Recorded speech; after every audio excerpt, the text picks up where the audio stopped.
उत्तरकाशी से बड़ी जानकारी दे मनीष सिसोदिया की बड़ी घोषणा। गंगोत्री सीट से चुनाव लड़ेंगे आप सीएम प्रत्याशी कर्नल अजय कोठियाल। इस बात का ऐलान किया जा चुका है। गंगोत्री सीट का इतिहास, जो कि विधायक यहां से जीतता है उसी की सरकार बनती है।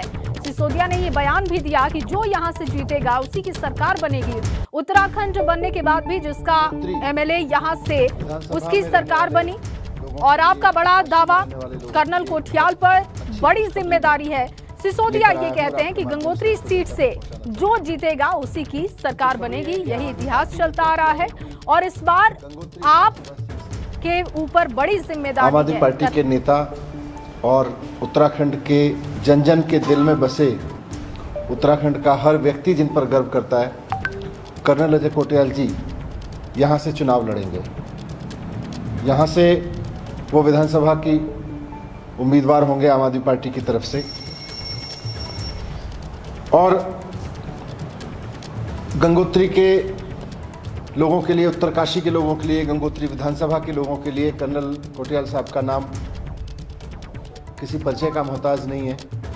यहाँ के बच्चे बच्चे के दिल से वो जुड़े हुए हैं। यहाँ के युवाओं में एक बड़ा उत्साह भरा नाम, बहुत उत्साह भरता है जब उनका नाम आता है। एक भरोसा है युवाओं को नौकरी दिलवाने से लेकर आपदा के समय में कंधे से कंधा मिला के पूरे साहस के साथ पूरी टीम को लीड करने तक का काम कोठियाल साहब का यहाँ के लोगों ने देखा है। यहाँ के लोगों ने देखा है कि किस तरह से कोठियाल साहब जिस समय नेता भी नहीं थे, राजनीति में नहीं थे, जिस समय एमएलए नहीं, मंत्री नहीं, मुख्यमंत्री पद के उम्मीदवार नहीं, उस वक्त।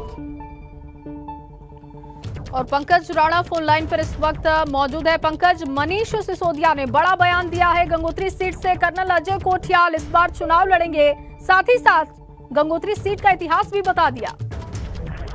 बिल्कुल जया, देखिए ये गंगोत्री सीट पर एक मिथक रहा है कि जो भी प्रत्याशी, जो भी जिस पार्टी का भी उम्मीदवार वहां जीता है उसकी सरकार बनी है। ये उत्तर प्रदेश से लेकर अब तक का इतिहास उत्तराखंड में रहा है और यही वजह रही कि आम आदमी पार्टी ने कर्नल कोठियाल को वहां से उम्मीदवार बनाया है। क्योंकि आपको ये लगता है कि यदि कर्नल कोठियाल उत्तरकाशी गंगोत्री सीट से चुनाव लड़ेंगे तो वो वहां से जीतेंगे, ऐसा आम आदमी पार्टी को लगता है। क्योंकि वहां पर निम के प्रिंसिपल रहते हुए भी कई उन्होंने काम किए हैं। उत्तरकाशी कहीं निम का जो हेड ऑफिस है वो वहीं पर पड़ता है। केदारनाथ में भी काफी महत्वपूर्ण काम किए हैं। इसके साथ साथ ही कर्नल कोठियाल की एक विंग है जो युवाओं के लिए काम करती है नव निर्माण के तौर पर। वो उनकी जो पूरी वहां पर टीम है वो उत्तरकाशी में ही काफी लंबे समय से काम कर रही है और गंगोत्री सीट पर काफी अच्छी तरह से प्रभावशाली माने जाते हैं। लेकिन क्योंकि इससे पहले कभी राजनीति में नहीं रहे हैं कर्नल अजय कोठियाल और उन्होंने अपने स्तर से वहां पर युवाओं के लिए तमाम क्षेत्र से वैसे काम किए हैं। फौज में भर्ती कराने के लिए युवाओं को काम किया है।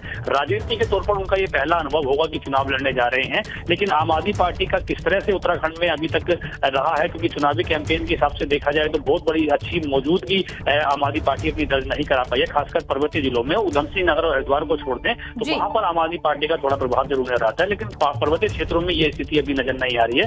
हालांकि घोषणा कर दी है क्योंकि आम आदमी पार्टी प्रत्याशियों के घोषित करने में सबसे आगे निकल रही है। 25 जो प्रभारी भी घोषित कर दिए हैं। उसके बाद कर्नल कोठियाल के नाम को लेकर भी चर्चाएं चल रही थी कि कहां से वो चुनाव लड़ेंगे, तो उनका फाइनल हो गया है कि वो वहीं से चुनाव लड़ेंगे। क्योंकि पहले इस तरह की उम्मीद जताई जा रही थी। चलिए, बहुत शुक्रिया पंकज आपका तमाम जानकारी के लिए। तो मनीष सिसोदिया ने बड़ी घोषणा की है। गंगोत्री सीट से चुनाव लड़ेंगे कर्नल अजय कोठियाल। देखना होगा कि उनके दावे में कितना दम है।